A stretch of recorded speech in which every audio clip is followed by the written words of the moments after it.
정치 토크 콘서트 1부 순서입니다. 20대 정기국회 농단, 이 1부 순서를 함께 해주실 분들을 소개해드리도록 하겠습니다. 베이징대학교 국제정치학 학사, 정책위 부의장, 한중 청년 지도자 포럼 대표위원, 안행위원, 그리고 더불어민주당의 제2사무부총장을 역임하고 계신 김영호 의원님 소개하겠습니다. 큰 박수 부탁드리겠습니다. 두 번째 소개해드릴 분입니다. 민변 사무차장, 참여연대 부집행위원장, 20대 국회 안행위원, 그리고 법사위 위원을 맡고 계신 우리들의 민중의 대변자 박주민 의원님입니다.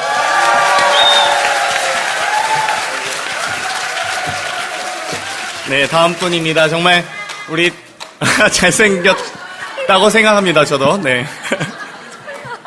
네, 정말 우리 친근한 옆집 누나 같은 분이시죠. 민변 사무차장, 그리고 더불어민주당의 원내 대변인, 국회 안행위원, 국민통합위원회 상임 부위원장을 맡고 계십니다. 이재정 의원님입니다.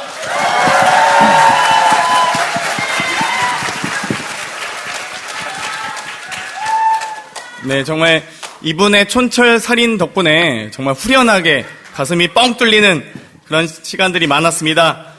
캘리포니아 주립대 국제정책 석사, 더불어민주당의 국민통합위원회 위원장이신 김홍을 위원장입니다.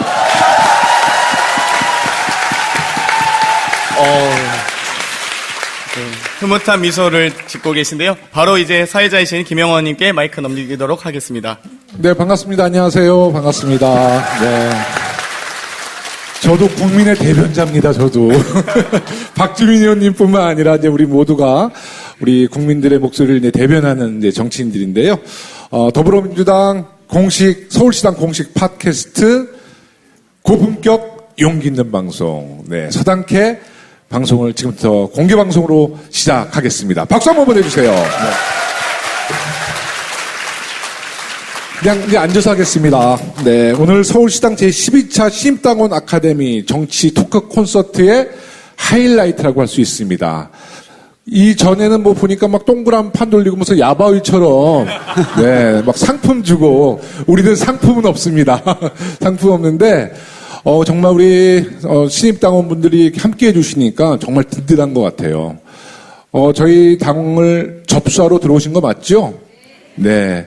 이제 앞으로 저희 정말 적극적인, 참여를 해서 우리 더불어민주당도 집권당으로서 이제 새로운 변모를 보여줘야 되는데 그 중심에는 누가 있느냐? 국회의원이 있는 것이 아니라 당원이 계시는 겁니다. 열심히 참여해 주시기 바라겠습니다. 네. 예, 이제 아까 우리 사회자께서 소개해 주셨는데요. 정말 외모와는 달리 사이다 발언을 요새 많이 해서 국민들을 아주 시원시원하게 해주시는 김홍걸 위원장님 오셨는데요. 외모는 거의 선비 스타일이시잖아요. 그렇죠? 근데 발언은 어떻습니까? 발언은 어느 정도 수준이라 보세요? 트럼프? 네. 김정은? 네, 정말 우리 야당 시절에도 그랬지만요. 지금 이제 집권당이 돼서도 우리 김홍걸 의원님이 아주 그 정치적인 현황을 잘 분석하셔서 국민 여러분들께 SNS 또 방송을 통해서 말씀을 하시는데 정말 우리 국민들이 그 발언을 많이 동감해 주시고 동의해 주시는 것 같아요. 준비를 많이 하시나 봐요. 뭐 공부를 그렇게 열심히는 못 하고요. 그냥 그때 떠오른 아이디어로 이제 하는 거죠. 근데 분석의 시간이 꽤 긴 것 같은데 아니에요? 네. 신중하신 분이거든요, 원래. 네. 그렇게 오래 분석하고 있을 틈이 없죠. 또 그래요? 순발력을 발휘해야 되니까. 순발력. 정치는 순발력입니다. 예. 이제 순발력 얘기하셨는데 또 순발력 하면 우리 더불어민주당의 신들린 국회의원 이재정 의원님을 소개 안 할 수가 없습니다. 네. 네, 반갑습니다. 정말 어느 상황에서도요. 정말 뭐라 그럴까요? 말씀. 정말 누구한테 밀리지 않죠. 저는 그래서 이재정 의원님을 신들린 국회의원이라고 저는 말씀을 드립니다. 네, 신중하지 못해요.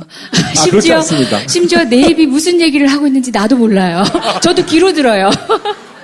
말씀하시고 나중에 유튜브로 재확인하시고. 저도 입으로 해서 나오면 귀로 들어요. 그래요? 그 정도로 신중하지 못해요. 아, 근데 정말 우리 탄핵 전국 때 황교안 총리 대정부질 뭐 기억하시는 분 있죠? 네. 그러니까 황교안 총리가요, 굉장히 냉정하고, 이분이 나름대로 막 논리 정연하다는 평가를 받는데, 이재정 의원님의 그 기습작전, 그 사람을 완전히 코너로 보니까 황교안 총리가 이성을 잃더라고. 그렇죠? 아니, 제가 법조인 버릇을 못 버려서 네. 이 검사를 보면 특히 공안검사 출신들이 약간 알러지가 있나 봐요. 네. 제가 성품이 참 온유하잖아요. 아시잖아요. 네. 아시잖아요. 네, 그죠? 이것도 막 계속 사태질합니다. 알잖아. 아니, 그런데 공안검사에게는 좀 날이 서 있는 편이긴 했었어요. 변호사일 때도. 어떤 분들은 제 사생활만 보신 분들은 그런 얘기예요.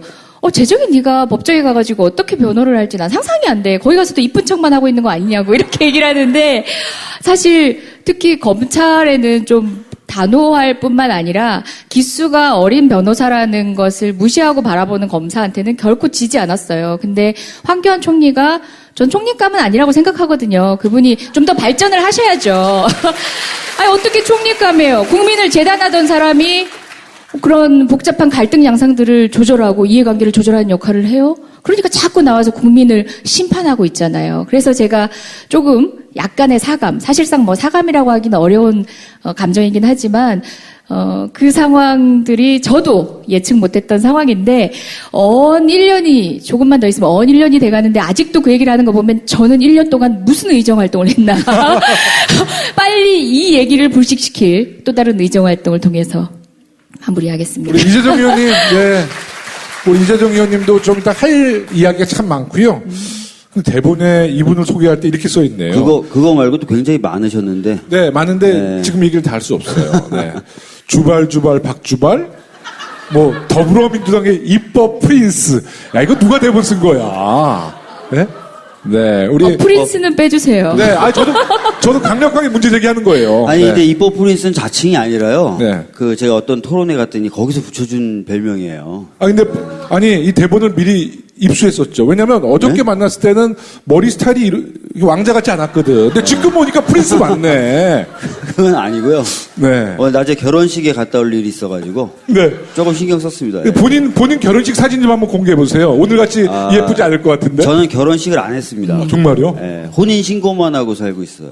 야, 결혼식을 안 했어요. 예, 둘 다 귀찮아가지고 야, 저나 저 짝꿍이나 다 귀찮다 그래가지고. 근데 진짜예요. 정말이에요? 진짜 귀찮아서. 또 사법연수 동기시고 둘이 거의 친구 같은 관계잖아요. 그러면 확인할 수 있습니까? 결혼식 안 하신 거? 예, 물론이죠. 그리고 아마 이분들은 뭐든 정상으로 진행된 게 없는 분인데, 일단은 이제 와이프 되는 분이 진짜 멋진 분이에요. 이분하고 왜 결혼하셨는지 아직도 저는 이해가 안 되는데, 너무 멋진 분이에요. 저도 잘 이해가 안 돼요. 예. 네. 근데 정말 치열하게 각자 삶을 사시는 분이라서 남들이 하는 방식의 그런 것들에 별로 에너지를 많이 쏟지 않으신 것 같아요. 심지어 이 얘기는 뭐 많은 분들이 알고 계실 것 같은데, 상견례를 해야 되는 날, 우리 와이프는 연행됐었어요. 그 촛불 시민들을 도와주러 가다가 본인이 연행됐었어요. 상견례 해야 되는데 시부모님 기다리고 계신데. 그 짝꿍하고 그날 같이 연행이 됐거든요. 예. 그래서 저는 상견례장에 가가지고 얼마나 황당해요. 양가 부모님 다 계신데 안 오는 거예요. 제 짝꿍만. 그러니까 저희 부모님들은 저를 의심스럽게 보는 거죠. 저 자식 연애한다 그랬더니 뻥이었다. 그래서 제가 전화를 했더니 지금 경찰서 가고 있대요. 그 이재정 변호사하고 같이 가고 있대요. 그래서 제가 화를 냈어요. 접견 아시죠? 변호사 접견. 야, 변호사 많고 많아. 부모님하고 상견례 잡아놓은 날까지 네가 접견 갈 필요 없어. 민변의 변호사가 한둘이야? 그리고 이재정 변호사도 같이 간 다음에 빨리 너 와. 그랬더니 오빠 나 연행되는 중이야. 싫어해요. 뵙습니다. 몇 년도예요? 그때 촛불 집회니까 2008년도요. 2008년도. 저랑 깜빵 동기가 이 사람의 와이프입니다. 그러니까 이명박 정부 때죠, 그때가? 네네, 맞습니다. 네, 오늘 좀 토크쇼가 아주 기대가 되는데요. 얼마 전에 우리 김명수 대법원장이죠? 네, 우리 청문회 때 자유한국당의 성함이 난 이름도 기억하고 싶지 않은데 곽상도. 네, 곽상도 의원이 정말 우리 이재정 의원님께 했던 발언. 정말 많은 국민들이 충격으로 받아들였고 특히 그것을 이재정 의원님한테 어떻게 그런 말씀을 하셨는지 겁없는 정치인이다.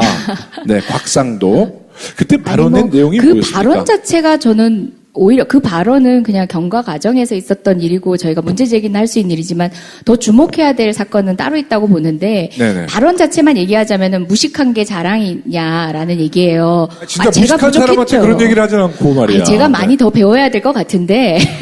근데 저는 어떤 분들은 그럴 수 있어요. 곽상도의 이력을 몰랐는데, 유서대필 사건의 검사였어요? 이런 얘기 하시는 분도 있고, 어떤 분들은 그게 굳이 이 청문회장에서 왜 중요한가, 왜 그 얘기가 나왔냐를 얘기하시는 분들이 많을 거예요. 이제 이면을 얘기 했는데 이렇게 자리를 마련해 주셔서 너무 감사한 게 네네. 저는 곽상도 의원은 뭐 국회의원으로서 자격이 있냐 아니냐는 국민께서 판단하실 몫이고 그걸 떠나서 청문회장 그것도 사법개혁의 절대절명의 지금 과제를 앞에 두고 있는 이 사법개혁의 수장이 될 대법원장을 청문하는 자리에 나올 분은 아니라고 봤어요. 청문위원회 자격이 없다라고 봤기 때문에 특히 헌법재판소장 청문위원으로서 같이 하셨잖아요. 우리 박주민 의원님. 김희수 재판관을 몰아세우는 그분의 태도나 그분의 발언들이 정말 수준 이하였어요. 감히 얘기하지만. 그리고 그분 스스로 뭐 형사적으로 책임을 질 만큼의 유서대필 사건에 관여를 했냐 아니냐는 차치하고서라도 정치적으로는 국민 여러분께 사과를 해야죠. 그러고 난 뒤에 청문회장에 나와 있다면 그래도 제가 눈 감을 수는 있어요. 근데 그게 아니라 계속 그런 사법부의 어떤 주요 요인을 뽑는 청문회장에 나와서 이제 소위 말하는 그 꼴통의 역할, 우리 이제 필드에서는 그런 사람 있어요. 한 너무 명 막, 많잖아요, 그쪽 깃대 사람. 메고 네. 막 하는 사람 있어요. 감당이 안 되는 그런 역할을 하는 사람으로 유명하죠. 어땠어요? 그때 헌법재판관. 네, 일단 조금만 보충해서 말씀드리면 강기훈 유서대필 사건이라고 아시죠? 그 유서대필 사건은 다른 조작 사건과는 달리 검찰이 주도한 조작 사건으로 유명합니다. 보통은 경찰이 주도를 해요. 그리고 그걸 검찰이 용인하는 형식으로 조작 사건, 조작 간첩이나 이런 것들이 만들어지는데 강기훈 유서대필 사건 그리고 최근에 있었던 서울시 공무원 간첩 사건은 검찰이 주도했다라고 평가를 받는 맞습니다. 사건들입니다. 근데 강기훈 유서대필 사건 때 곽상도 당시 검사는 자기가 막내 검사였다. 막내 검사였는데 자기가 무슨 책임이 있냐라고 얘기를 하는 겁니다, 지금. 근데 예. 여러분 약천 오거리 사건 관련돼서 박범계 의원님이 사과하셨던 거 알고 계시죠? 담당 판사도 아니에요. 담당 판사도 아니었고, 빈 자리에 잠시 한 번 정도, 자리가 비면 안 되니까 배석이 앉았을 뿐이에요. 근데 박범계 의원은 사과했습니다. 이게 잘못됐다는 걸 알고 나서. 그런데 그 사건에 팀에 있었고, 검사팀을 이뤄서 수사를 했었던 곽상도 의원은 자기가 막내였다는 이유만으로 그게 지금 다 대법원에서 재심해서 검찰이 잘못했다고 다 인정됐지 않습니까? 그리고 국가가 배상해줘야 된다고. 근데 자기는 아무 잘못이 없다는 거예요.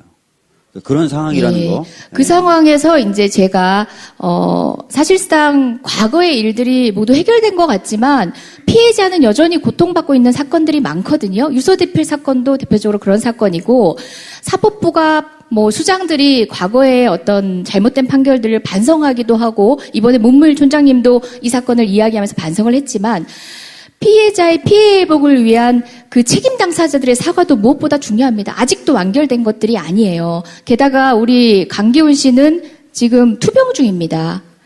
정말 투병 중이죠. 암 투병 중이십니다. 그런데 그분이 아마 곽상도 의원이 청와대 박근혜 정부 당시에 민정수석으로 들어가던 당시에 본인이 SNS에 글을 올립니다.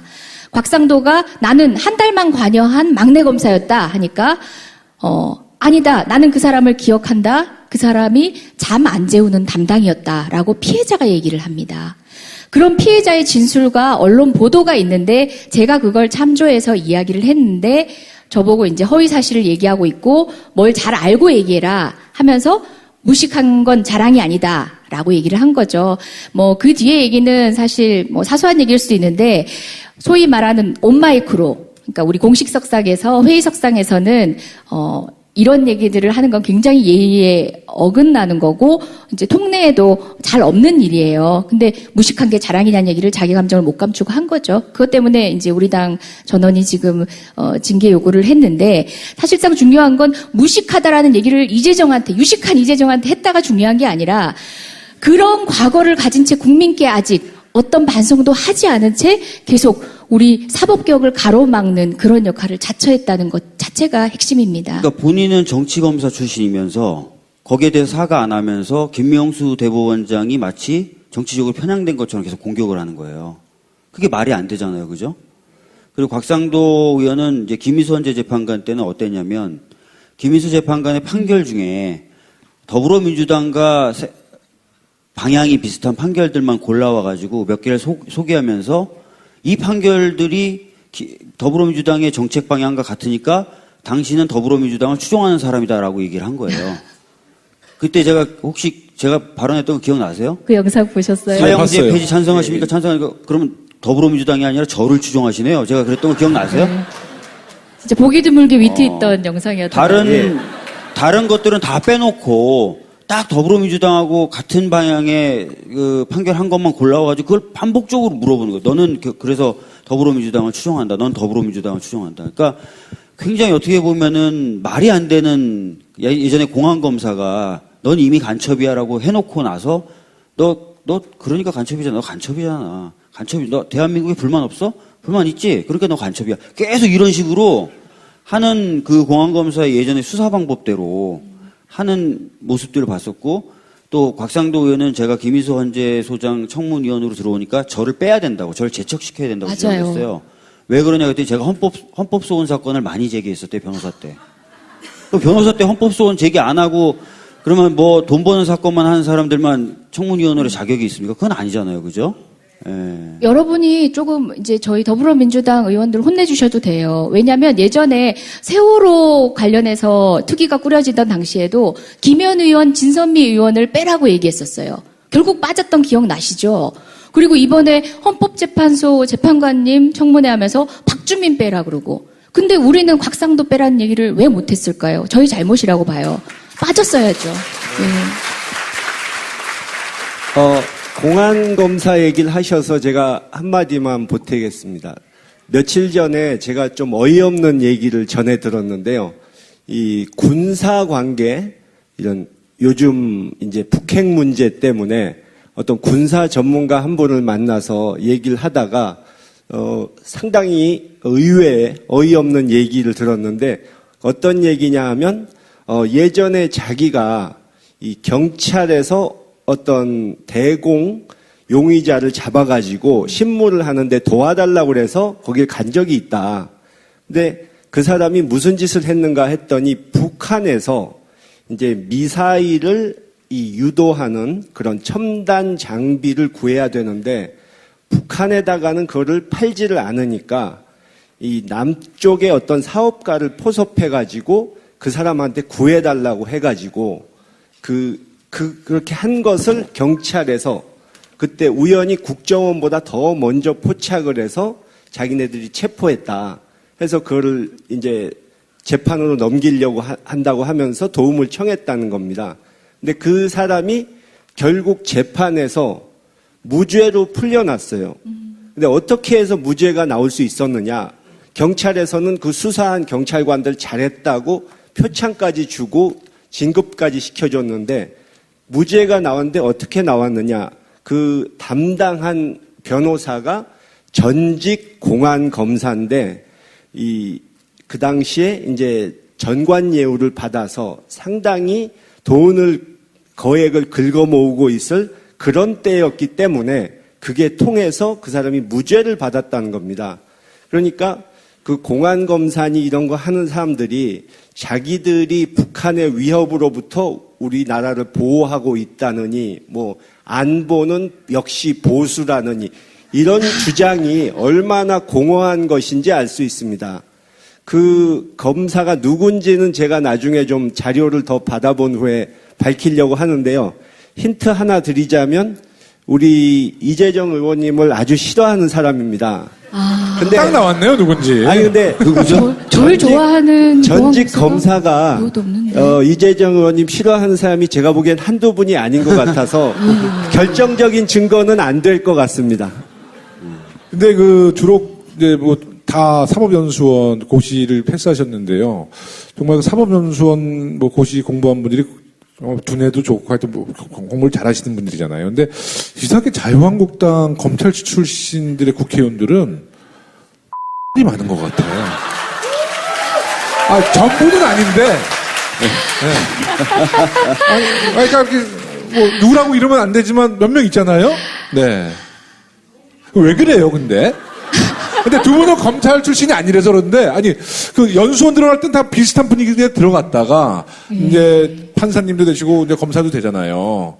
그리고 몇 년 있다가 이제 만나면, 완전 분위기가 바뀐다면서요. 근데 왜 자기 그럴까요? 검열을 하고 계신 거죠. 어떤 네. 거요? 그러니까 라는 표현을 반복하면 나도 모욕죄로 문제가 되지 않을까. 아니, 근데 말할 전부는 타이밍을, 아니에요, 일부. 말할 예. 타이밍을 보고 있었어요. 근데 왜 사법연수원 때까지만 해도 그러다가 이제 판사, 이제 검사 되고 나서 한 몇 년이 흐르면 왜 사람이 변하게 됩니까? 근데 이건 이제 우리 사회 전반 문화하고도 관련돼 있고 사법 연수원 문화도 사실 문제가 있었죠. 성적 순으로 판사, 검사, 변호사로 나가는 게 이제 예전에 그러니까 주류의 패턴이었죠.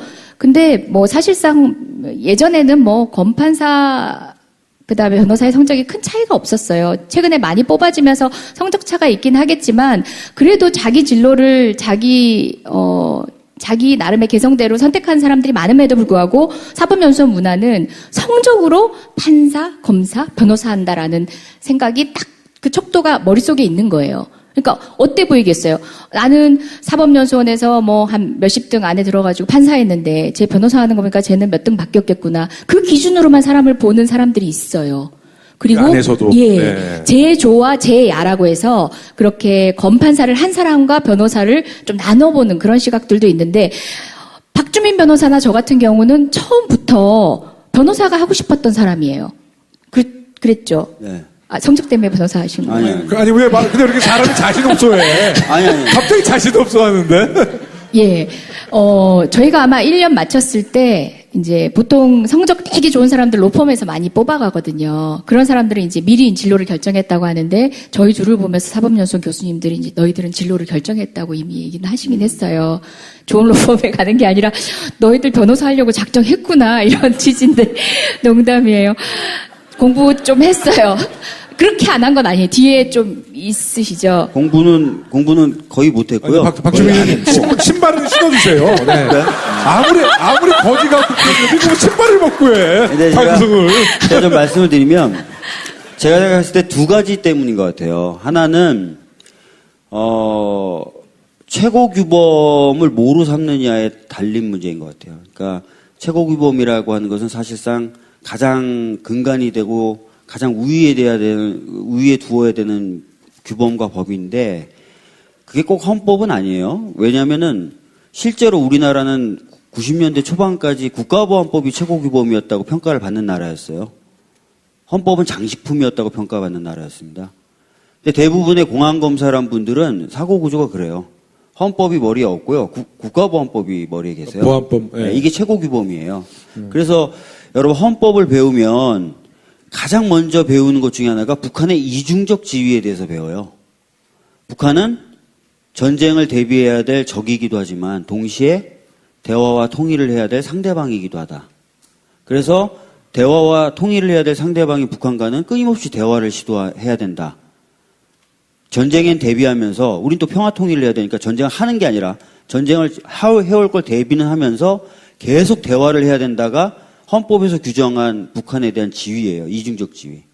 근데 대화를 해야 될 상대방이다, 통일의 상대방이다가 싹 사라져 계세요. 그분들 머릿속에는. 그래서 북한은 무조건 파괴되고 없애야 되고 그 북한하고 대화를 하자는 애들은 다 빨갱이고 다 종북이고 이런 식의 사고방식 가지고 계시거든요. 그러니까 굉장히 이념적으로 극우적인 생각을 갖고 계시고. 그러니까 결론은 그거 아니에요. 이렇게 말씀을 길게 하시고.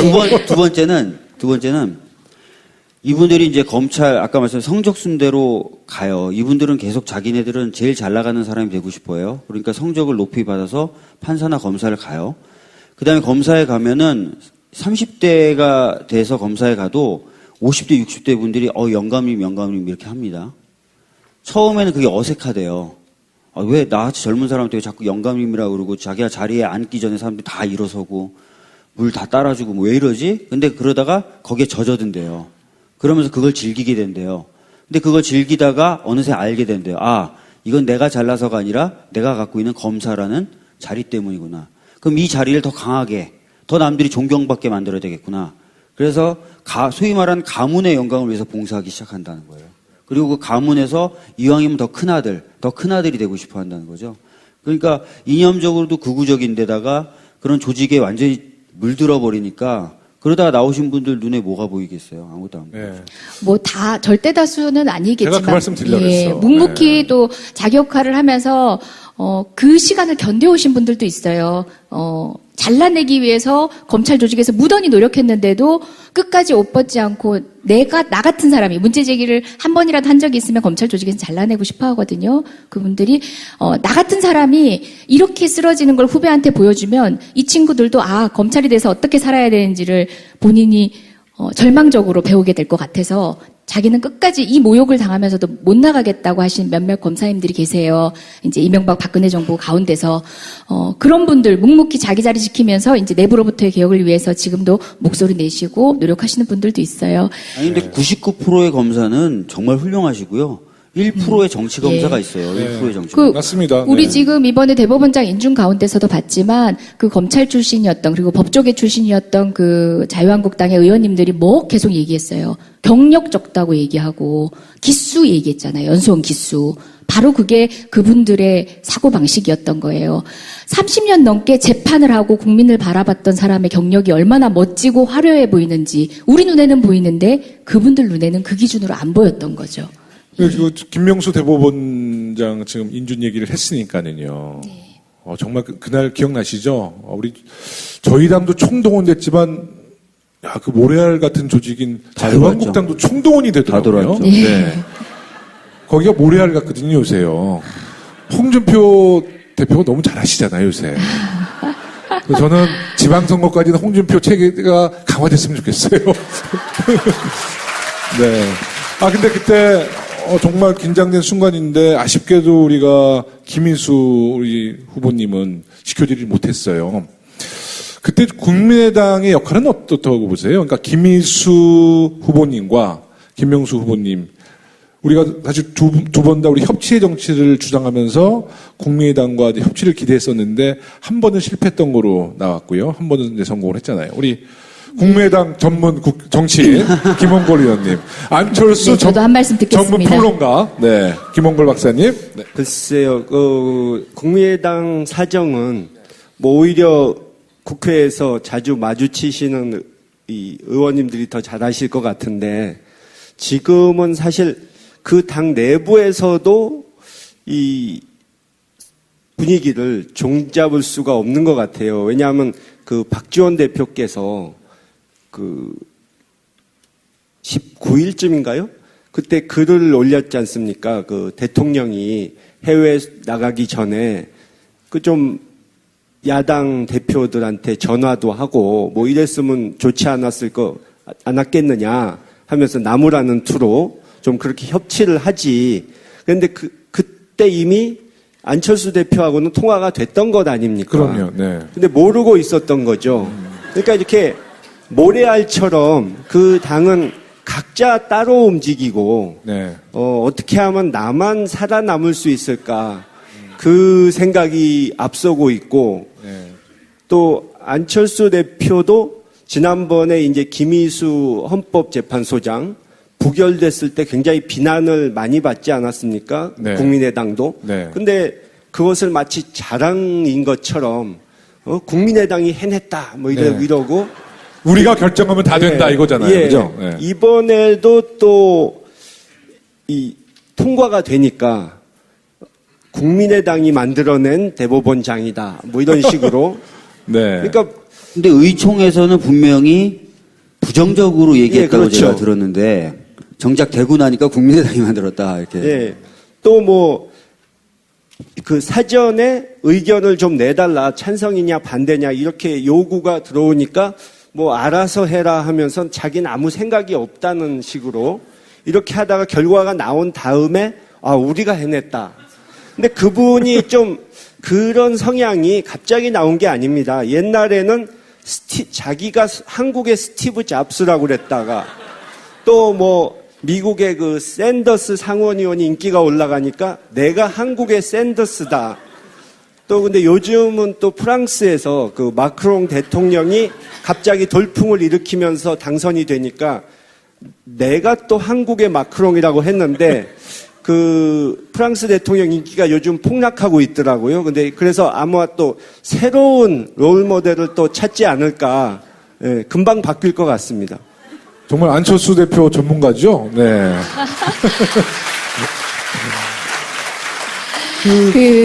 조금 이제 그래도 약간 교과서적인 얘기를 그래도 하면서 네. 멘트를 좀 이렇게 감싸야 될 것 같은 생각이 좀 드는데. 협치.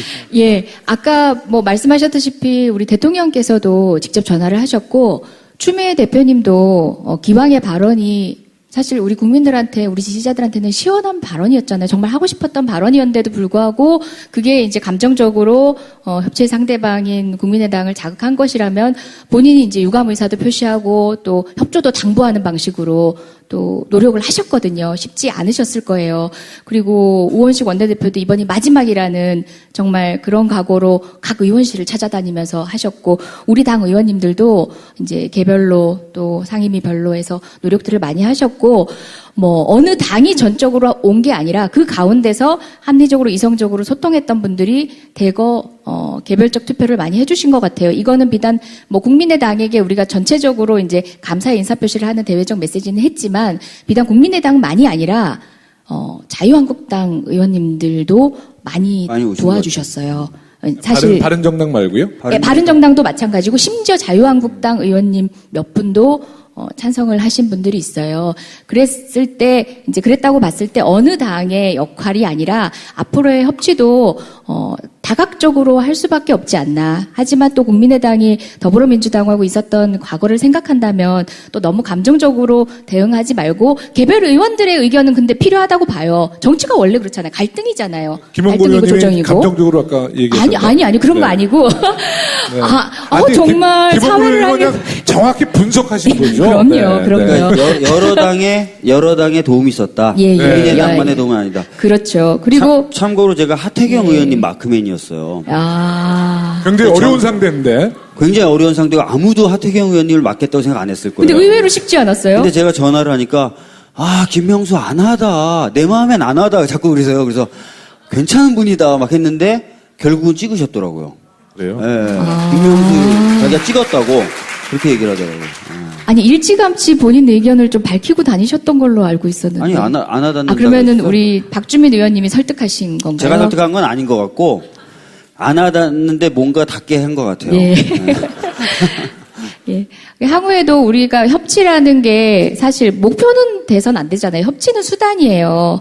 그러니까 가치를 접으면서까지 협치를 할 필요는 없지만 협치라는 게 아직도 남겨진 숙제이고 쉽지 않은 길들이 남아있는 것 같긴 해요. 맞습니다. 근데 하여튼 이번에도 우리 국민들의 관심과 또 국민들께서 사실 저희 여당뿐만 아니라 이 문제에 대해서 굉장히 관심 가져주니까 정말 우리 300명 국회의원들이 국민들의 그 압박에 못 이긴 부분도 있을 거예요. 특히 야당 의원님들. 네. 그러니까 계속 정치에 관심을 가져주시고 참여해 주시면 국민 뜻대로 정치가 흘러가게 됩니다. 네. 그리고 정말 이 주제는 정말 안 하고 싶은 주제예요. 우리 정진석 원내대표가 얼마 전에 페이스북에다 썼던. 난 정진석 원내대표 얘기하면 밥 먹고 합시다 국회의장 그거밖에 생각이 안 나요. 필리밥스터. 맞아요. 네. 필리밥스터.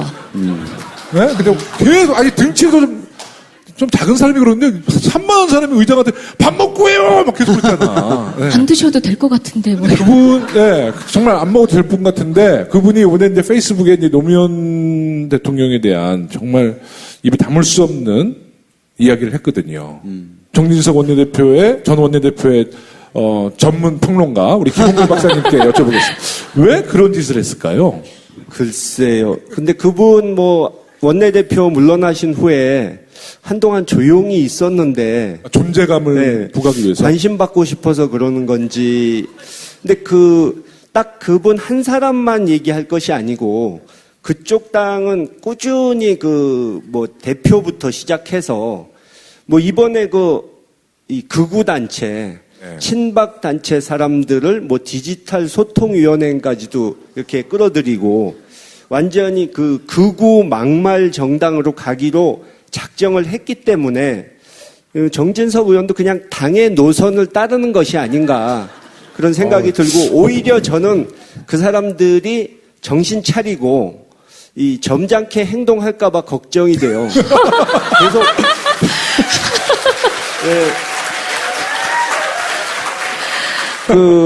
저는 뭐 계속해서 그 사람들이 그 길을 꾸준히 초지일관 가가지고 정말 소수의 극우 세력에게만 이 지지받는 겨울에 어디죠? 대한문 앞에 태극기 들고 나오던 그런 사람들한테만 지지받는 그런 정당으로 이렇게 몰락해 가기를 간절히 바라고 있습니다. 아니, 근데 작년 20대 국회가 시작하고 정진석 원내대표가 됐을 때, 가장 염려했던 건 뭐냐면 청와대하고 소통이 안 될 거다. 그래서 이제 오히려 수석이 김도읍 수석이었는데 친박들에게 조금은 소외받고 있는 사람이었거든요. 그렇다 보니까 거리가 있으면 조금 더 합리적으로 보이기도 하고. 근데 나중에는 총대를 매는 방식으로 정진석 대표가 자기 행위를 적극적으로 가져가기 시작했지만 그랬던 정진석 대표를 포함해서 최근에 소위 말하는 친박계하고 거리를 뒀다가 뭐 나갔다 다시 들어오신 분까지 해서 적극적으로 자유한국당을 옹호하고 계시거든요. 그게 바로 MB의 실책들이 드러나는 여러 가지 뉴스 가운데서 벌어지는 일인 것 같아요. 그분들이 박근혜하고는 다르다라고 그간은 얘기하면서 합리적 이성을 국민들한테 포장해서 보여주셨지만 결국 MB의 실책에 대해서 어떤 책임도 지지 않겠다라고 본인은 생각하고 있다가 그것들이 드러나니까 이제는 결사항전을 친박과 다름없이 하기 시작한다. 저는 그렇게 보고 있습니다. 정진석 의원님이 대표적인 친-MB. 이거 MB 정권 때 정무수석 했잖아요, 청와대. 맞습니다. 네. 그러니까 나름대로 이제 존재감과 MB와의 또 의리를 지키려는 과잉 충성이라고 봐야죠, 과잉 충성. 네. 본인들도 관련이 돼 있는 거죠. 우리가 지금 박근혜 실책에 가려져 있지만 MB의 실책이 한두 가지입니까? 그 당시에 직을 맡고 있었던 사람, 그리고 당인으로서 통제하지 못하고 견제하지 못하고 부하내동했다면 당연히 정치적 책임, 그리고 또 가능하다면 법적 책임도 져야 되는 거죠. 근데 저희가 근데 저희가 박근혜 정부 들어서서요, 이명박 대통령을 너무 많이 잊었던 것 같아요. 예. 너무 많이 잊었었던 것 같아요. 저는 이명박 대통령 정말 많이 잊은 것 같은데 빨리 다시 한번 우리 이명박 대통령을 상기하면서 지난 정부를 이제 국정감사를 통해서 또 우리 국회 차원에서도 명박근혜 정부 저희가 잘 살펴볼 필요가 있을 것 너무 같습니다. 이제 서운하셨을 거예요. 네. 그분도. 예. 대통령 굉장히 서운했을 것 같아. 국민들한테 잊혀진 거 얼마나 슬퍼요. 네. 근데 잠깐 MB 말씀하시니까 MB 아바타라고 불린 분이 생각나는데 그분이 앞으로 MB 적폐 청산 때 어떤 태도를 보이냐에 따라서 진짜 MB 아바타로 불릴 것인지 아닌지 결정이 날 것 같습니다. 진짜 전문가시네요. 자, 이제 1부를 마칠 시간이 됐는데, 이제 마지막 주제는 좀 간단히 시간상 길게 이야기를 못 나눌 것 같아요. 문 대통령이 이제 유엔 참석을 하셨잖아요. 네. 자유한국당에서는 우리 대통령 유엔 참석까지도 이렇게 발목 잡기를 하시는데, 이재정 의원님, 이번에 성과가 있다면 어떤 성과가 있었을까요? 어떤 분들은 이제 지금, 최근에 청와대가 드러내는 대북 정책에 대해서 이제 서운해 하시는 분도 있고 약간의 실망을 가지고 얘기하시는 분들도 있고 또 나가서 다녀오시면서 하신 얘기에 대해서도 왜 우리가 기대했던 만큼 아닐까 이런 얘기를 하시는 분들도 있는데 저는 이제 지금 청와대라는 대통령이라는 자리에서 하실 수 있는 최선을 위해서 발버둥 치고 계신 모습이라고 보고, 무엇보다 나가서 평화에 몇 번의 강조점을 두었던 부분을 더 주목해서 보고 있습니다. 어떤 상황이 와도 우리가 놓을 수 없는 건 평화다. 그 중심을 놓고 보면은 향후의 해법들도 보이지 않나요? 그리고 관련해서는 우리 김홍걸 위원장님이 지금 일부 마무리를 하시고 아마 자리를 뜨시는 거죠. 보다 적극적으로 말씀을 해주시고 저는 대통령님을 믿는 네. 걸로. 그러니까 뭐 이런 이제 자유한국당이나 보수 쪽 이야기가 그거잖아요. 그러니까 트럼프가 이번 유엔에서 북한 정권을 어떻게 했죠? 뭐 거의 괴멸하겠다는, 그쵸. 네, 없애겠다 뭐 이렇게 발언을 했는데 우리 대통령께서 평화를 외치니까 뭐 한미 공조와 뭐 갈등이 있다 이렇게 평가하는 분이 있어요. 아니 트럼프가 북한에 대해서 그렇게 얘기하다고 우리 대통령도 같이 전쟁하자 그러면 안 되잖아요. 예, 우리의 가장 소중한 가치는 평화지 않습니까? 그래서 정말 대통령께서 이번에 너무 잘하신 거라고 저는 생각이 듭니다. 평화라는 네. 말이 그만큼 눈물 나고 가슴에 이렇게 아리게 들렸던 적이 없는 것 같아요. 그렇습니다. 예. 우리 김홍구 박사님 이제 좀 이따 또 자리 뜨시니까 이 말씀 해주시면서 좀 정리 좀 해주시죠. 예, 북핵 문제 워낙 지금 심각하고 복잡한 문제라 설명을 하려면 한도 없겠지만, 지금 상황이 계속 심각해져 가고 있죠. 트럼프 대통령이 며칠 전에 이제 유엔에서 정말 사상 초유의 이 거친 막말 퍼레이드를 벌였고, 또 그에 지지 않기 위해서 또 북한의 김정은 위원장도 이 말폭탄을 또 같이 쏟아내고 정말 보기 힘든 초유의 사태인데, 우리 대통령이 유엔에 가서 그런 연설을 하신 거에 대해서 자유한국당에서는 평화를 구걸하느냐 이런 표현을 썼는데, 웬만하면 구걸 안 하면 좋겠지만 그렇게 해서라도 얻어야 되는 것이 평화입니다. 근데 자유한국당 사람들은 주지도 않을 전술핵을 가서 구걸하고 왔죠. 네.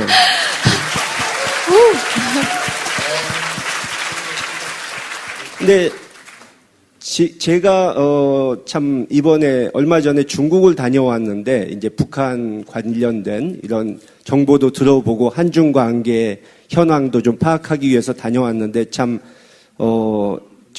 마음 아프고 서럽게 느껴지는 것이, 지금 박근혜 정권이 주변국과의 외교 관계를 몽땅 파탄내고 이렇게 떠나버리는 바람에 마치 저희 아버지께서 집권 처음 하셨을 때 그 정권이 그 전 정권이 그 외환 위기를 터뜨려 놓고 가는 바람에 이 나라의 금고가 텅텅 비어가지고 정말 고생하셨던 것처럼 지금 외교가 엉망이 돼버린 상황이고, 우리나라가 어디에서도 제접을 제대로 못 받는, 어느 나라와도 이 관계가 원만치가 못한 상황이 돼버렸습니다.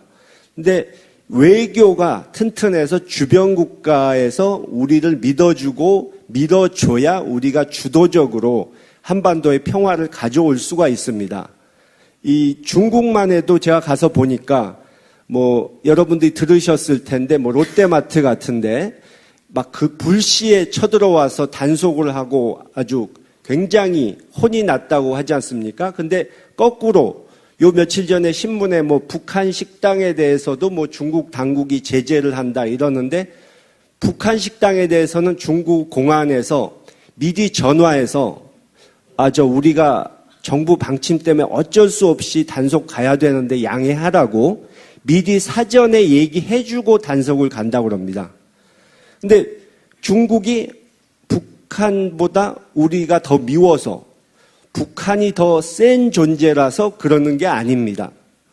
우리는 덩치는 크지만 만만하고 물러 보이고, 북한은 체격은 작지만 날카로운 칼을 든 싸나운 상대라고 생각하기 때문에 그런 겁니다. 그렇기 때문에 우리도 존중을 받기 위해서는 적극적으로 우리 목소리를 내고 적극적으로 외교를 해서 우리가 어떻게든 주도적으로 이 상황을 끌고 갈 수 있도록 해야 됩니다. 그것이 6.15 정신이고 14 정신인 것입니다. 우리가 이 핵 위기 상황에서도 그러니까 당장 전쟁 나면 어떡하나 그런 걱정만 할 것이 아니고 냉정하고 차분하게 그런 부분을 생각을 한번 해봐야 된다고 생각합니다. 위원장님. 네, 고맙습니다. 위원장님, 또 이제 여기 계신 우리 신입당원님들은 모두 이해를 하고 계시겠지만, 한간에서는 지금 대북 지원과 관련해서 이 시기에 뭔 지원이냐 하면서 또, 그간 퍼주기와 유사한 구도로 몰아붙이고 있는데 그 얘기도 한번 설명해 주시죠. 예, 뭐 당연히 보도에서 보셨겠지만 이거는 유니세프 같은 국제기구에서 요청을 해서 북한 어린이들을 위해서 이 병들고 굶주린 사람들을 위해서 하는 것이기 때문에 이것은 어디까지나 인도적인 것이고 우리가 북한과 전쟁을 해서 북한 주민들을 다 정말 핵으로 쓸어버릴 이런 생각을 하지 않는다면 그들이 어떻게든 그래도 동포의 정을 느낄 수 있도록 해주는 것이 옳은 것이고 트럼프 대통령은 이 국제 무대에서 험한 말을 하면서 자신을 스스로 북한 김정은 위원장과 같은 급으로 낮춰버렸지만 우리는 국제사회에서 그래도 최소한 우리가 도덕적으로 북한보다 우위에 있다는 것을 보여줘야 한다고 생각합니다. 네. 우리 이제 김홍걸 박사님의 이제 마무리. 의원이 국정원보다 더 먼저 포착을 해서 자기네들이 체포했다. 해서 그거를 이제 재판으로 넘기려고 한다고 하면서 도움을 청했다는 겁니다.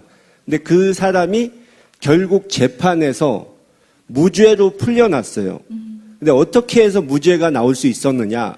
경찰에서는 그 수사한 경찰관들 잘했다고 표창까지 주고 진급까지 시켜줬는데 무죄가 나왔는데 어떻게 나왔느냐?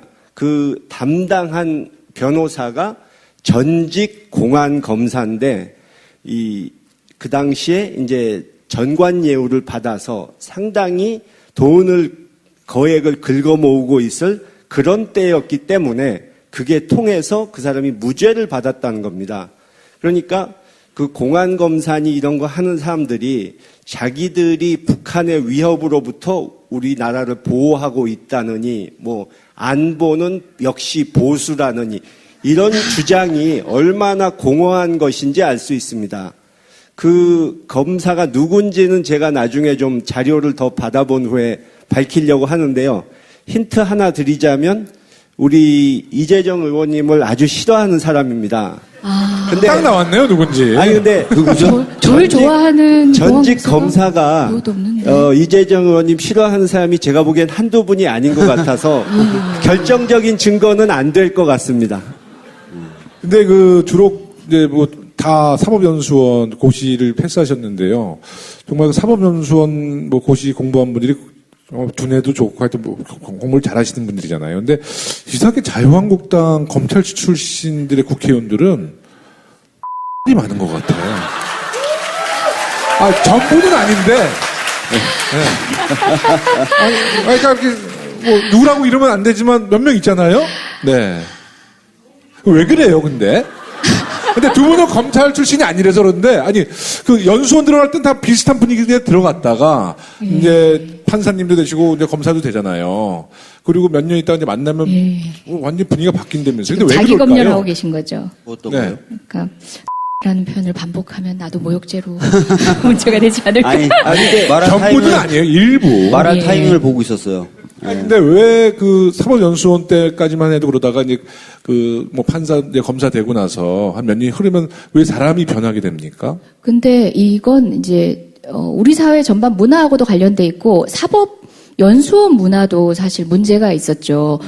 성적 순으로 판사, 검사, 변호사로 나가는 게 이제 예전에 그러니까 주류의 패턴이었죠.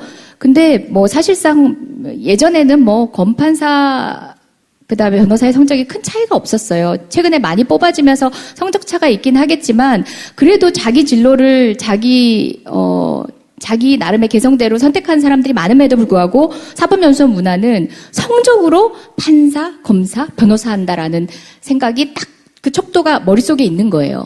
그러니까 어때 보이겠어요? 나는 사법연수원에서 뭐 한 몇십 등 안에 들어가지고 판사했는데 제 변호사 하는 거 보니까 쟤는 몇 등 바뀌었겠구나. 그 기준으로만 사람을 보는 사람들이 있어요. 그리고 그 안에서도. 예, 네. 제조와 제야라고 해서 그렇게 검판사를 한 사람과 변호사를 좀 나눠보는 그런 시각들도 있는데 박주민 변호사나 저 같은 경우는 처음부터 변호사가 하고 싶었던 사람이에요.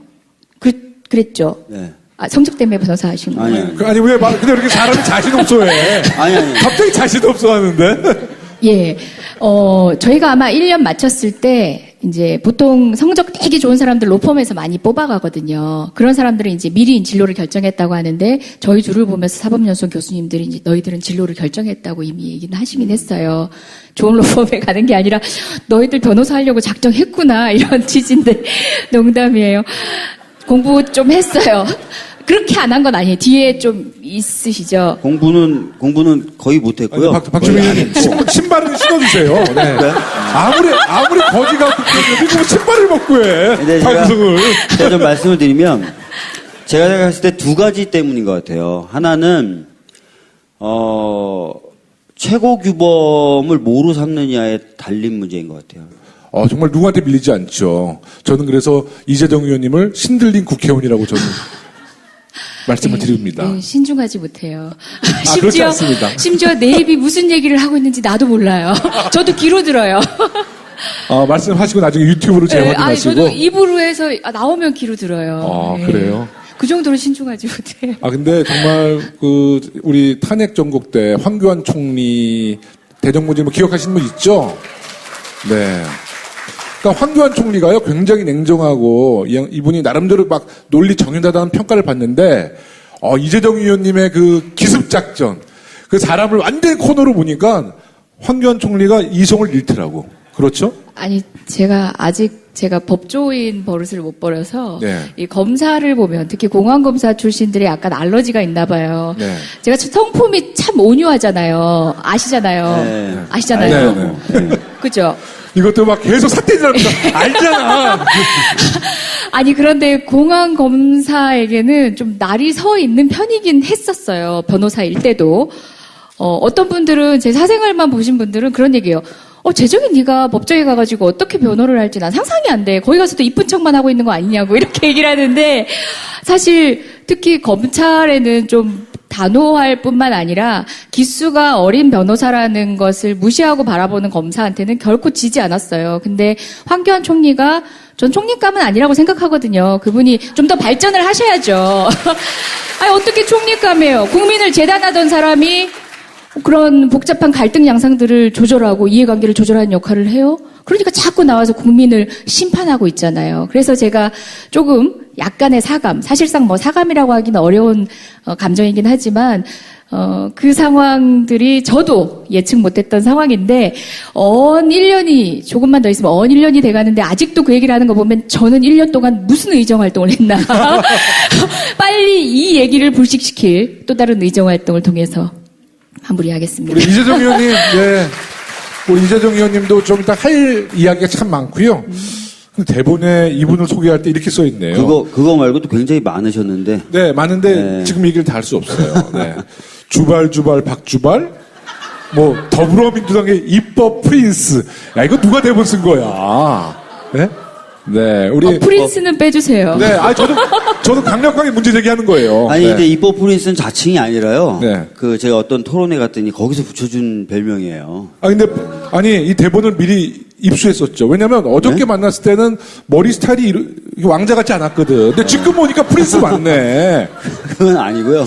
네. 낮에 결혼식에 갔다 올 일이 있어가지고 네. 조금 신경 썼습니다. 예. 본인 결혼식 사진 좀 한번 공개해 보세요. 오늘같이 예쁘지 않을 것 같은데. 저는 결혼식을 안 했습니다. 정말요? 예, 혼인 신고만 하고 살고 있어요. 야, 결혼식을 안 했어요. 예, 둘 다 귀찮아가지고 야, 저나 저 짝꿍이나 다 귀찮다 그래가지고 근데 진짜예요. 정말이에요? 진짜 귀찮아서. 또 사법연수 동기시고 둘이 거의 친구 같은 관계잖아요. 그러면 확인할 수 있습니까? 결혼식 안 하신 거? 예, 물론이죠.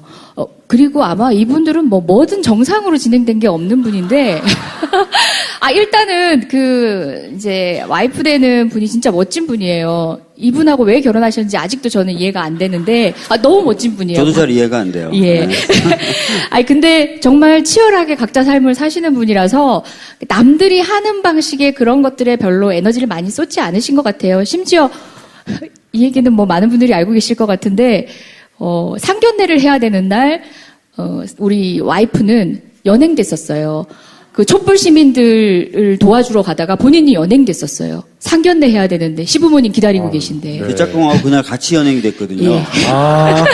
그래서 상견례장에 가가지고 얼마나 황당해요. 양가 부모님 다 계신데 안 오는 거예요. 제 짝꿍만. 그러니까 저희 부모님들은 저를 의심스럽게 보는 거죠. 저 자식 연애한다 그랬더니 뻥이었다. 그래서 제가 전화를 했더니 지금 경찰서 가고 있대요. 그 이재정 변호사하고 같이 가고 있대요. 그래서 제가 화를 냈어요. 접견 아시죠? 변호사 접견. 야, 변호사 많고 많아. 부모님하고 상견례 잡아놓은 날까지 네가 접견 갈 필요 없어. 민변의 변호사가 한둘이야? 그리고 이재정 변호사도 같이 간 다음에 빨리 너 와. 그랬더니 오빠 나 연행되는 중이야. 싫어해요. 획득입니다. 몇 년도예요? 그때 촛불 집회니까 2008년도요. 2008년도. 저랑 깜빵동기가 이 사람의 와이프입니다. 그러니까 이명박 정부 때죠, 그때가. 네네, 맞습니다. 네, 오늘 좀 토크쇼가 아주 기대가 되는데요. 얼마 전에 우리 김명수 대법원장이죠? 네, 우리 청문회 때 자유한국당의 성함이 난 이름도 기억하고 싶지 않은데 곽상도. 네, 곽상도 의원이 정말 우리 이재정 의원님께 했던 발언 정말 많은 국민들이 충격으로 받아들였고 특히 그것을 이재정 의원님한테 어떻게 그런 말씀을 하셨는지 겁없는 정치인이다. 네, 곽상도 그때 발언의 내용이 그 뭐였습니까? 발언 자체가 저는 오히려 그 발언은 그냥 경과 과정에서 있었던 일이고 저희가 문제 제기는 할 수 있는 일이지만 더 주목해야 될 사건은 따로 있다고 보는데 네네. 발언 자체만 얘기하자면은 무식한 게 자랑이냐라는 얘기예요. 진짜 제가 무식한 사람한테 부족했죠. 그런 얘기를 하지 않고 말이야. 제가 많이 네. 더 배워야 될 것 같은데. 근데 저는 어떤 분들은 그럴 수 있어요. 곽상도의 이력을 몰랐는데, 유서대필 사건의 검사였어요? 이런 얘기 하시는 분도 있고, 어떤 분들은 그게 굳이 이 청문회장에서 왜 중요한가, 왜 그 얘기가 나왔냐를 얘기하시는 분들이 많을 거예요. 이제 이면을 얘기 했는데 이렇게 자리를 마련해 주셔서 너무 감사한 게 네네. 저는 곽상도 의원은 국회의원으로서 자격이 있냐 아니냐는 국민께서 판단하실 몫이고 그걸 떠나서 청문회장 그것도 사법개혁의 절대절명의 지금 과제를 앞에 두고 있는 이 사법개혁의 수장이 될 대법원장을 청문하는 자리에 나올 분은 아니라고 봤어요. 청문위원회 자격이 없다라고 봤기 때문에 특히 헌법재판소장 청문위원으로서 같이 하셨잖아요. 우리 박주민 의원님. 김희수 재판관을 몰아세우는 그분의 태도나 그분의 발언들이 정말 수준 이하였어요. 감히 얘기하지만. 그리고 그분 스스로 형사적으로 책임을 질 만큼의 유서대필 사건에 관여를 했냐 아니냐는 차치하고서라도 정치적으로는 국민 여러분께 사과를 해야죠. 그러고 난 뒤에 청문회장에 나와 있다면 그래도 제가 눈 감을 수는 있어요. 근데 그게 아니라 계속 그런 사법부의 어떤 주요 요인을 뽑는 청문회장에 나와서 이제 소위 말하는 꼴통의 역할, 우리 이제 필드에서는 그런 사람 있어요. 한 너무 명 많잖아요, 그쪽 깃대 다가. 메고 네. 막 하는 사람 있어요. 감당이 안 되는 그런 역할을 하는 사람으로 유명하죠. 어땠어요? 그때 헌법재판관. 네, 일단 조금만 보충해서 말씀드리면 강기훈 유서대필 사건이라고 아시죠? 그 유서대필 사건은 다른 조작 사건과는 달리 검찰이 주도한 조작 사건으로 유명합니다. 보통은 경찰이 주도를 해요. 그리고 그걸 검찰이 용인하는 형식으로 조작 사건, 조작 간첩이나 이런 것들이 만들어지는데 강기훈 유서대필 사건 그리고 최근에 있었던 서울시 공무원 간첩 사건은 검찰이 주도했다라고 평가를 받는 맞습니다. 사건들입니다. 근데 강기훈 유서대필 사건 때 곽상도 당시 검사는 자기가 막내 검사였다. 막내 검사였는데 자기가 무슨 책임이 있냐라고 얘기를 하는 겁니다, 지금. 근데 여러분 약천 오거리 사건 관련돼서 박범계 의원님이 사과하셨던 거 알고 계시죠? 담당 판사도 아니에요. 담당 판사도 아니었고 빈 자리에 잠시 한 번 정도 자리가 비면 안 되니까 배석이 앉았을 뿐이에요. 근데 박범계 의원은 사과했습니다. 이게 잘못됐다는 걸 알고 나서. 그런데 그 사건에 팀에 있었고 검사팀을 이뤄서 수사를 했었던 곽상도 의원은 자기가 막내였다는 이유만으로 지금 그게 지금 다 대법원에서 재심해서 검찰이 잘못했다고 다 인정됐지 않습니까? 그리고 국가가 배상해줘야 된다고. 근데 자기는 아무 잘못이 없다는 거예요. 그런 상황이라는 예. 거. 그 상황에서 이제 제가 사실상 과거의 일들이 모두 해결된 것 같지만 피해자는 여전히 고통받고 있는 사건들이 많거든요. 유서대필 사건도 대표적으로 그런 사건이고 사법부가 뭐 수장들이 과거의 어떤 잘못된 판결들을 반성하기도 하고 이번에 문무일 촌장님도 이 사건을 이야기하면서 반성을 했지만 피해자의 피해 회복을 위한 그 책임 당사자들의 사과도 무엇보다 중요합니다. 아직도 완결된 것들이 아니에요. 게다가 우리 강기훈 씨는 지금 투병 중입니다. 정말 투병 중이죠. 예, 암 투병 중이십니다. 그런데 그분이 아마 곽상도 의원이 청와대 박근혜 정부 당시에 민정수석으로 들어가던 당시에 본인이 SNS에 글을 올립니다. 곽상도가 나는 한 달만 관여한 막내 검사였다 하니까 아니다. 나는 그 사람을 기억한다. 그 사람이 잠 안 재우는 담당이었다라고 피해자가 얘기를 합니다. 그런 피해자의 진술과 언론 보도가 있는데 제가 그걸 참조해서 이야기를 했는데 저보고 이제 허위 사실을 얘기하고 있고 뭘 잘 알고 얘기해라 하면서 무식한 건 자랑이 아니다라고 얘기를 한 거죠. 뭐 그 뒤에 얘기는 사실 뭐 사소한 얘기일 수도 있는데 소위 말하는 온마이크로 그러니까 우리 공식 석상에서 회의 석상에서는 이런 얘기들을 하는 건 굉장히 예의에 어긋나는 거고 이제 통내에도 잘 없는 일이에요. 근데 무식한 게 자랑이냐는 얘기를 자기 감정을 못 감추고 한 거죠. 그것 때문에 이제 우리 당 전원이 지금 징계 요구를 했는데 사실상 중요한 건 무식하다라는 얘기를 유식한 이재정한테 했다가 중요한 게 아니라 그런 과거를 가진 채 국민께 아직 어떤 반성도 하지 않은 채 계속 우리 사법개혁을 가로막는 그런 역할을 자처했다는 것 자체가 핵심입니다. 그러니까 본인은 정치검사 출신이면서 거기에 대해서 사과 안 하면서 김명수 대법원장이 마치 정치적으로 편향된 것처럼 계속 공격을 하는 거예요. 그게 말이 안 되잖아요. 그죠? 그리고 곽상도 의원은 이제 김희수 헌재 재판관 때는 어땠냐면 김희수 재판관의 판결 중에 더불어민주당과 방향이 비슷한 판결들만 골라와가지고 몇 개를 소개하면서 이 판결들이 더불어민주당의 정책 방향과 같으니까 당신은 더불어민주당을 추종하는 사람이다라고 얘기를 한 거예요.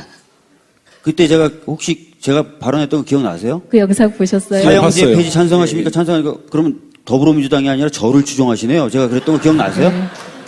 진짜 보기 드물게 위트 있던 영상이었던 다른 것들은 다 빼놓고 딱 더불어민주당하고 같은 방향의 그 판결한 것만 골라와가지고 그걸 반복적으로 물어보는 거예요. 너는 그래서 더불어민주당을 추종한다. 넌 더불어민주당을 추종한다. 그러니까 굉장히 어떻게 보면은 말이 안 되는 예전에 공안검사가 넌 이미 간첩이야라고 해놓고 나서 너 그러니까 간첩이잖아. 너 간첩이잖아. 너 대한민국에 불만 없어? 불만 있지? 그러니까 너 간첩이야. 계속 이런 식으로 하는 그 공안검사의 예전의 수사 방법대로 하는 모습들을 봤었고 또 곽상도 의원은 제가 김희수 헌재 소장 청문위원으로 들어오니까 저를 빼야 된다고 저를 제척시켜야 된다고 맞아요. 주장했어요. 왜 그러냐 그랬더니 제가 헌법 소원 사건을 많이 제기했었대요. 변호사 때. 그 변호사 때 헌법 소원 제기 안 하고 그러면 뭐 돈 버는 사건만 하는 사람들만 청문위원으로 자격이 있습니까? 그건 아니잖아요. 그죠?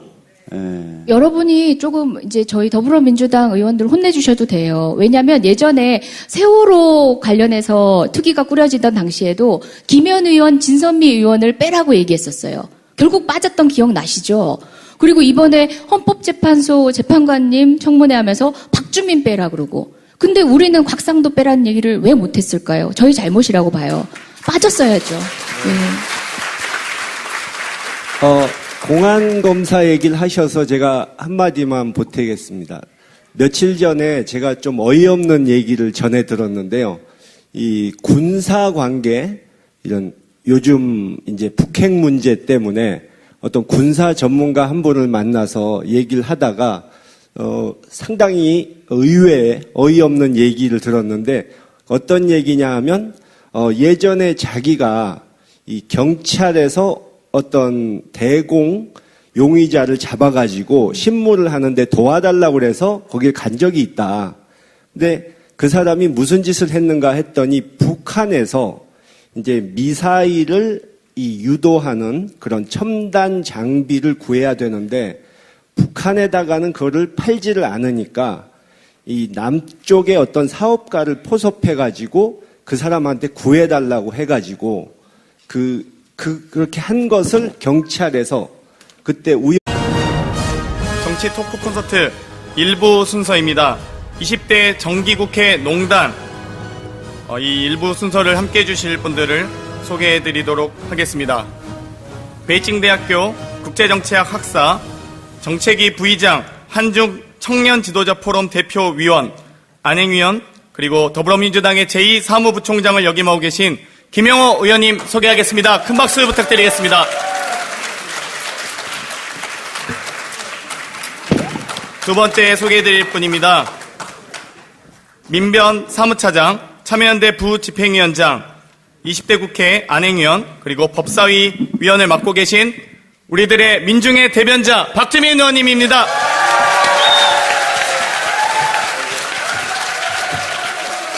네, 다음 분입니다. 정말 우리 잘생겼다고 생각합니다. 저도. 네.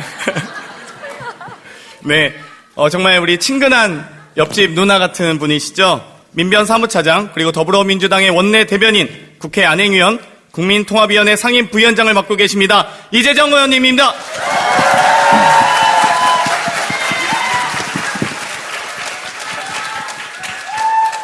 네, 정말 이분의 촌철살인 덕분에 정말 후련하게 가슴이 뻥 뚫리는 그런 시간들이 많았습니다. 캘리포니아 주립대 국제정치학 석사 더불어민주당의 국민통합위원회 위원장이신 김홍월 위원장입니다.